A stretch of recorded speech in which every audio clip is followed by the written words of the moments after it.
I'm Estelle Bingham, and this is the Love Purpose Connection podcast. Here on Love Purpose Connection, I want to explore how to discover and really develop the secrets of a good life. I'm a holistic therapist and healer, and so over this series, I'll be sharing frank, inspiring, sometimes raw, often joyful conversations with a different guest each time, exploring just what those three words really mean, and also, crucially, how you can discover and develop them in your own life. Today on the Love Purpose Connection podcast, I'm going to be talking to prolific novelist, journalist and scriptwriter Ilaria Bernardini. She's written 8 novels in Italian. Last year she wrote The Portrait, her first novel in English, and soon to be made into a TV series. I wanted to share this conversation with you because of the process of creating art, novels and films. It has so much to teach us about how we create our own lives. You'll hear how Ilaria manifested a husband, which is pretty inspiring. She wrote him into being. I spoke to her from inside her wardrobe in Ibiza, her very own home studio. Ilaria, you're in the closet in Ibiza. Sounds like I have got something to say out of the closet. You've got the red lipstick on, you're not on film, but it's just fabulous anyway. I had to balance with the shoes I'm sharing the room with, and the bags. It's so nice to see you, and welcome to the Love Purpose Connection podcast. Thank you for inviting me. I'm so happy to be here with you. The first time I met you, Ilaria, you turned up on my doorstep and I read your cards. Yes, you did. The next thing I know, I'm in one of your novels. You are like the protagonist of one of my novels. You made it immediately to the novel. That's amazing. Yeah. And do we know why I made it immediately to the novel? Well, I was struggling completely with that material, creatively and also emotionally in a way, I guess.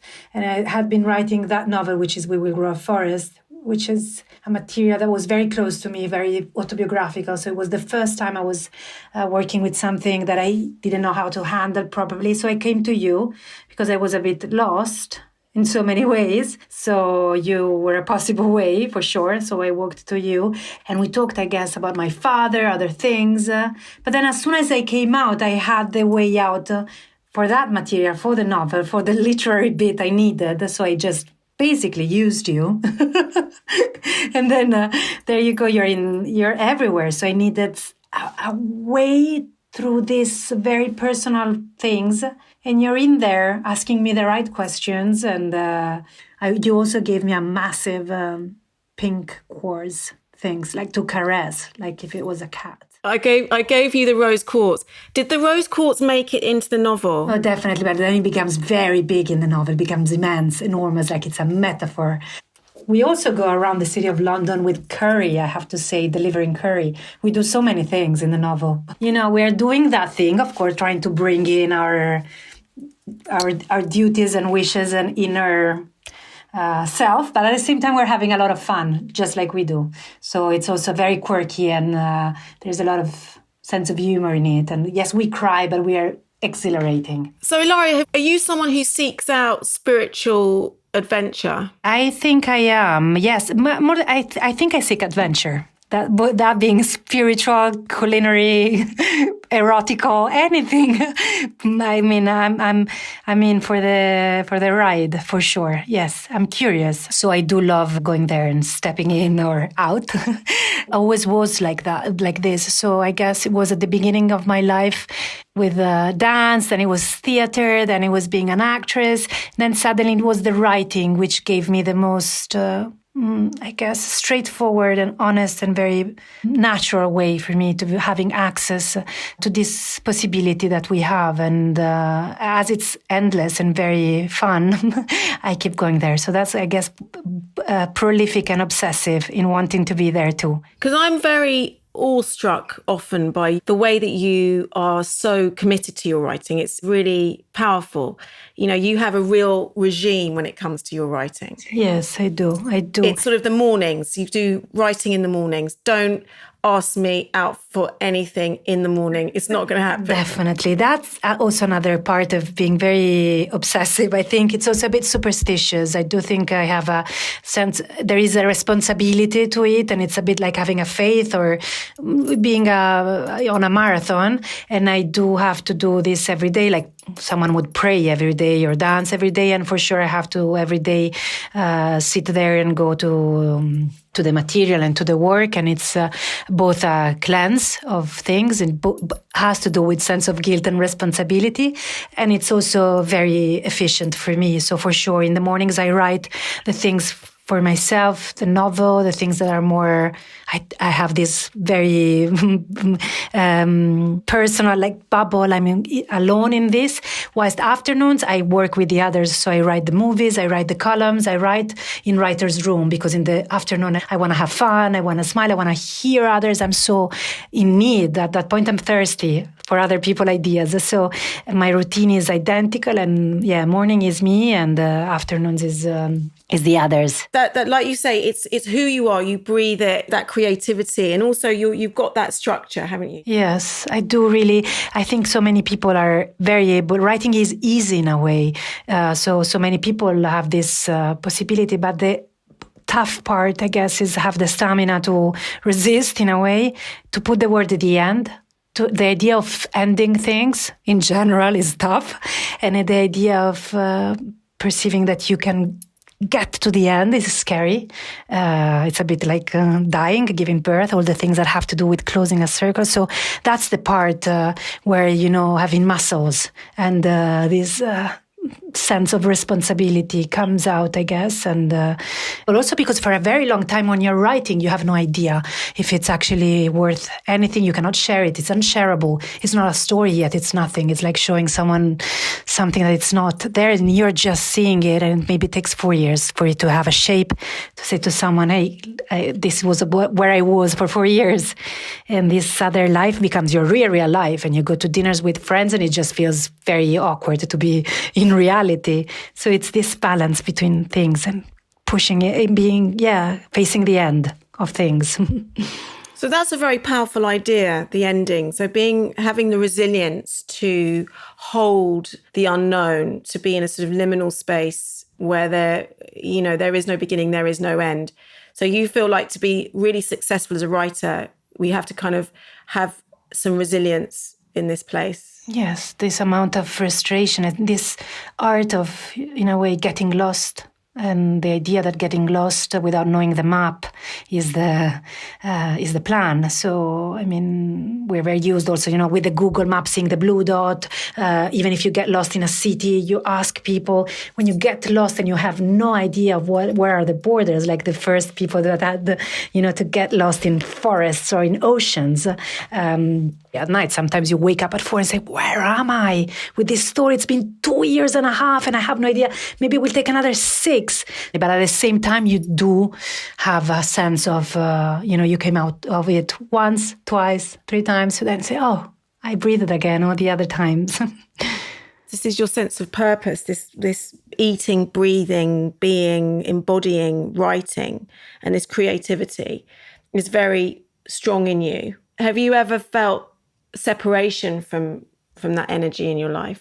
Well, sometimes I'm just very, very tired. I wish I had more strength. I had more, but I never do. I have it very, very clear. And every book for me actually has a secret hidden topic, which is where I want to be apart from the plot. So last one, the portrait, was very much about dying, death, disappearing, and embracing also this kind of end. It was, it had a liveliness also in this art of disappearing. One before was about, territory, jealousy, so many other things. So it's a way of facing, for me, humankind topics, massive one, like very big, but the ones, to try and share this mega concept, this mega questions and ways of being alive and being here together right now. So I want to be able to cry and laugh and about the mega things. It's never, this is about an affair or this is about it's about, death, fear, Love, mega. So the fear that may have crept in, you talk about how long a novel takes to write and you've got to stay with that uncertainty. The fear that maybe would creep in, how did you work with that inner voice? I guess some days are really hard and the thing just doesn't work. What I do with my novels always, I reread them out loud constantly, which is also a long process because at the beginning the portrait was 700 pages. So you imagine sometimes I just step into this thing and like my jaw at the end of the week is just broken because I have to read it out loud. And some weeks I would read it and it would feel so cringe, so horrible, so not right. And it is, and your mood changes, of course, and you're very sad with every other people and everything you do just annoys you. I guess you have to embrace it in some ways. And also I'm very hormonal in that sense. So I do know that if I read it the Monday after, it will change. So I just leave it. Then you come out as the editor of yourself and have the right distance. I do find that in writing and in so many things of life, it's when you find the right distance to be looking at things. And if you leave it and just let it go, you will never find that magic again. But there is this one place where you are able to raise it again and put the light again and your eyes are at the perfect distance. And that is like a detox. So you're just stepping out and walking in again and saying, okay, let's face it again. But with hugs, some hugs are just too close, like too erotic, or some are too cold. And there's this distance when you just feel comfortable. So I do find it's a lot with distance. Then we're impatient. So it's difficult to find that distance. I am super impatient. So I just get a bit angry and moody days when I don't find it. But that's quite wonderful as a kind of way of being in the world, of every day, if you're writing or whatever you're doing. This idea of perspective, this idea of the taking a breath, this idea of having some distance, to really understand where you are with things and to kind of allow the sort of inner knowing to come back in and trust that you'll get back into a flow of some sort. Yes. Or also go back to the inspirations of everything, like your maestra, your masters, your everything, and the reading, what works, in your practice. And it is relearning, rehearing, reopening, trying to go back to that place you were able to go at the beginning, but I kind of lost yourself because you were trapped in your ego, in your present, whatever. So it's all about going back and redo that thing that you can do. It's an abracadabra. You will forever be able to do. Once you know the abracadabra. You talk about the abracadabra and you know that is something that we share and love is the magic. Yes. You are definitely quite a magical being.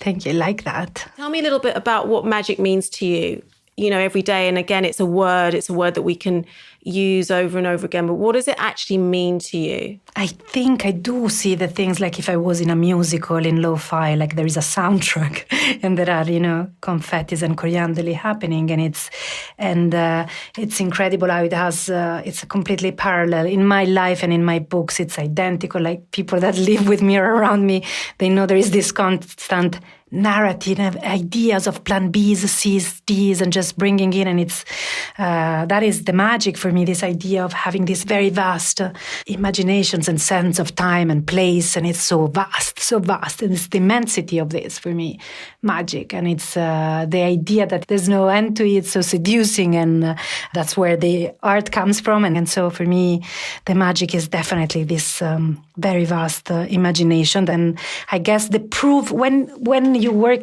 with art or with words or with other people, the concreteness of how the ideas that you bring in become something. Also just by saying to someone, listen, I see that if you were to be listening to that side of you, this would happen. And it does happen. That is the concrete idea, that something abstract, that you were able to be very clean and in tune to listen and see, and then give it to someone else through a book, through a novel, through a word. That's magic, no? So there's a few things I want to go back to there. One of the things is this idea of being a channel, because when I speak to people, I always talk about this, the creativity, and I always talk about what's in the ether. It's in the ether, so it's existing. It already exists. And if you are open and you're a clear channel, then it really can come in and something alchemical happens with the universe. And actually, you are quite a manifester, Ilaria. And one of the things I want to talk about is how you manifested your current husband, Leo. I did. I wrote him. That's why he's so amazing. I just wrote the character that I thought was like, had all the things that I wanted. And then here he comes. He already existed, right? You put it down and then he walks into your life. So let's understand, like, what were the kind of characteristics of this man? Those core qualities for you in your heart that you knew would be the man that would meet you. Yes. What did you call in? Well, I for sure needed also to solve pretty many things with the man's in life, on the word. So I guess there's the gentleness and the idea that the support and and being respected was and loved to this extent was something I really was ready to embrace and experience. So the battle, which has always been there, and the hardcore idea of love, I was very ready to let go. So I was very ready to bring in the right distance to being hugged properly, and to have a very fertile soil for everything. So that's why I think also Leo and I, we're in some sort of way able to build things, like create things, like, also vegetable gardens, not things that you can properly eat, or situations where people feel that they are comfortable and cozy and calm, at peace. Like we have maybe these spaces where people feel there is this sort of safety and togetherness, which was something I really, wanted, needed. And so I guess these were the main movements, this being ready to being in the kindness and in gentleness and in love. Yes. One of the things that happens when we call that man in, we call that partner in, is that there is that moment where we have to, it's sort of a moment of reckoning, where we feel like it's time for that very profound intimacy. And we sort of make a decision to not do that, like you say, that kind of complicated love, because when that hug is too tight or too far away, then actually, is it really love? What did it feel like when you got to that place after your journey with love? I had to let go of some categories which I thought was so mandatory for loves, like, making a domestic life, being always one present to the other. The incredible thing that really works is also that in general we are moving around different places, and sometimes we are 5 with his kids or my son, sometimes it's just the 2 of us, and I really love to adjust to this movement, to this family, which sometimes is very big, sometimes it's just us, and I didn't necessarily need for a second time to be having to be sharing a fridge always, or to be doing things like one should want them, but then I just remembered or understood that I didn't, and that he didn't either. But at the beginning, there is this moment where you just feel that you should expect things to go in a certain way and all of that. So there too, you're about to embrace the idea that you're getting lost and making new categories that work for yourself and for your love. And it's actually an overwhelming love, which has to do with so much unity when you find this shape of things that have to do only with you. So for me, it was also a journey on understanding, after having been with someone else for so many years, that I was ready also for another kind of space, and which is immense. And I was ready for the movement, like for the flow between things, and my first life was very, very rooted and raticated, and I had this routine.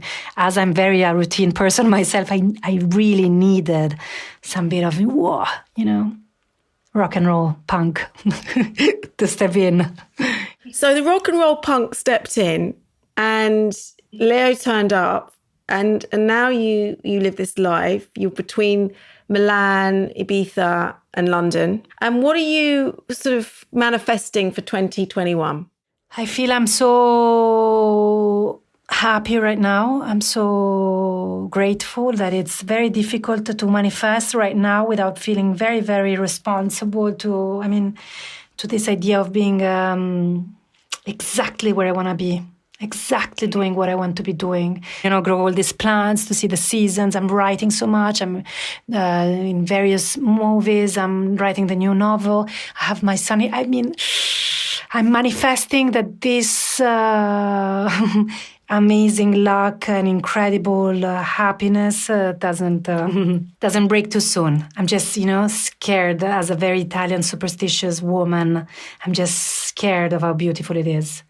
So I'm manifesting to be still very open and grateful and giving back as much as I can with the stories and with the magic and everything to just try to, on that, I don't know how you say, this overflow goes to everybody. We've been all through this massive, enormous world of trauma. It's been such a dark, year all around. And I do feel already there's this shift, which is so, we're in like this breathing. So I'm very ready for the shift.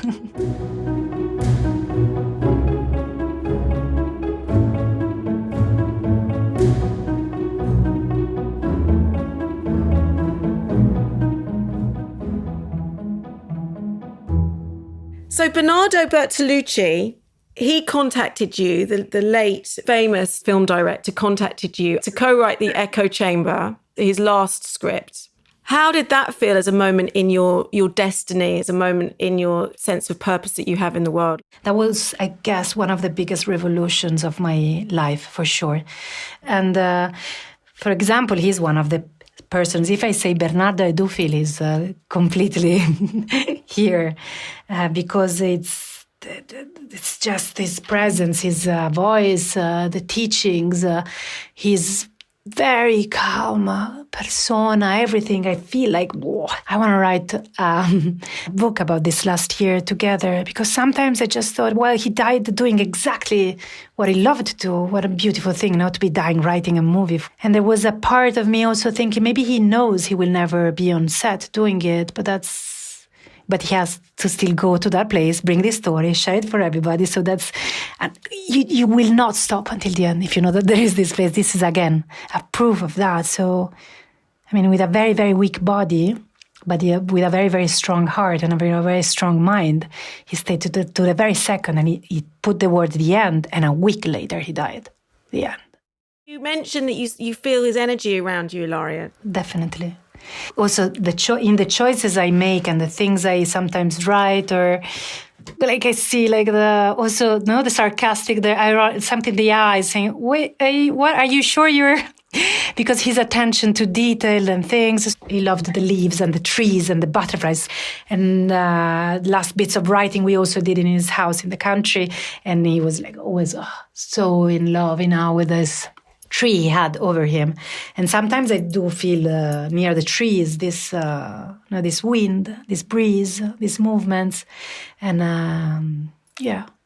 again the right distance. I do feel the hug at a very right distance. The perfect guide to have in spirit. Absolutely. Hilarious one also. We need some hilarious guides. At least I do. We've got to have some funny guides. Right. They need to crack me up. When the chips are down, I don't need that. We've got to have that sense of humor and spirit. Yes. Tell me about how you connect, the ways that every day you connect to spirit, the universe. Talk me through that, your spiritual practice. So I try to wake up when everybody's still asleep, so there's this quietness to the world and everything. And I think, like many of us nowadays, I meditate and I do sometimes a very sleepy yoga or a very good yoga, depends really on the wisdom and strength. And I walk. I always walk. I walk for the ideas, and I walk for my body, of course. But I do find that the walking for me brings for me this repetitive, it's like a mantra, I guess it's like repeating a word, and it's something in the step after step, that for me creates that space of silence, the spiritual or creative space to be in touch with what matters or what I want to conquer in a way, or where I want to be. I'm starting to learn how to walk at night. I've just begun like 2 weeks ago, because now it's becoming dark so early. So this is something new I'm trying now. I'll let you know. I was so scared about it, like a dog the other night, then a car about to hit me. But I'm trying to walk at night and bring also the darkness in. As long as you don't sort of fall down any holes. Yes, I'm still scared of things I was scared when I was 3. So I'm like... It feels like you do quite a lot of that. You sort of just push yourself towards the things that are challenging or a little bit shadowy, you know, and that we kind of keep returning to these things in our lives because they always come up. They constantly come up. We're never quite there. Tell me a little bit more about this conscious breathing, Ilaria, and how you're using this daily. Does it help you with your feelings of connection? I use every day alone the Wim Hof method practice. The Wim Hof method. Wim Hof, yes. I just downloaded his application after I saw a documentary about him. And it's a beautiful practice because it gives you an immediate release of tension to the neck, to the body. There's this... display in a way of emotions and sensations in your body, the tickling. And when you finish and you're then able to hold your breath for 1, 2, 3, 4 minutes after you do these rounds of hyperventilating very deeply, very circularly, there's a rush of goodness. There's a rush of adrenaline and serotonin, and you just feel really in power. It just, you're ready to scream and to jump. And it's beautiful because if you wake up like me feeling very tired, I do need every mood booster possible, like flamenco music, breathing, rubbing my body with, the dry rub, the cold shower, anything that makes me say, wow, I'm here, wanna shout. And that's part of that area of sensations. It's a mood hack. And also, like all routines, makes you feel you're doing something for yourself every day, which is very right. When you're breathing that kind of oxygen, something happens also to the liver, to your mind. So you're just happy also to add, I do it for 11 minutes, so it's nothing incredible, like 3 rounds or 4 rounds, depending if I have the time.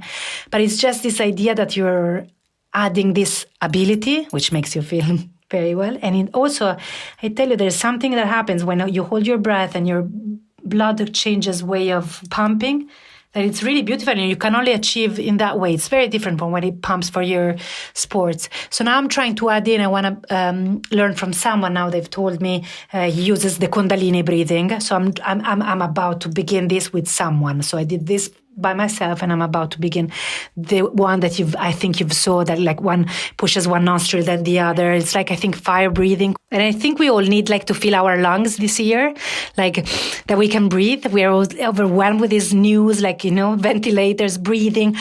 And this idea of being able like to go in your lungs is a good part of your body to be very strong.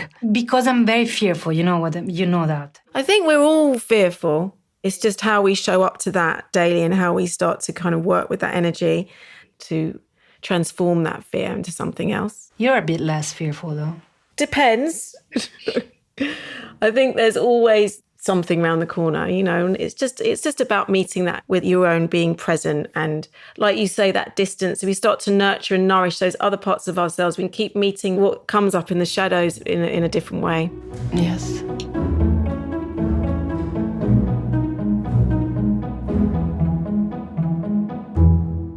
So, Ilaria, it's just, as always, you know how much I love seeing you. So we're just going to finish. And I wanted to, because you are such a wordsmith, and words are as we've learned about today, just the way that you are in the world and that you master the world. I'd love you to read the poem. I think you've chosen Mary Oliver's Wild Geese, which is one of my all-time favourite poems. So over to you, Ilaria. You do not have to be good. You do not have to walk on your knees for 100 miles through the desert repenting. You only have to let the soft animal of your body love what it loves. Tell me about despair, yours, and I will tell you mine. Meanwhile, the world goes on. Meanwhile, the sun and the clear pebbles of the rain are moving across the landscapes, over the prairies and the deep trees, the mountains and the rivers. Meanwhile, the wild geese, high in the clean blue air, are heading home again. Whoever you are, no matter how lonely, the world offers itself to your imagination, calls to you like the wild geese, harsh and exciting, over and over, announcing your place in the family of things.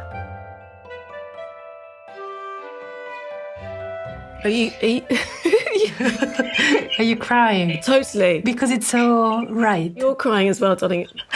Yeah. It's again this idea of not being scared and that you're part of this place and the family of things. Well, it's wonderful to share tears with you, Ilaria, as it always is, and smiles and laughter and lots of love. Thank you so much. It was beautiful. To find out more about Ilaria, you can find her at Ilaria_Bernardini on Instagram. You can also follow me at Estelle.Bingham.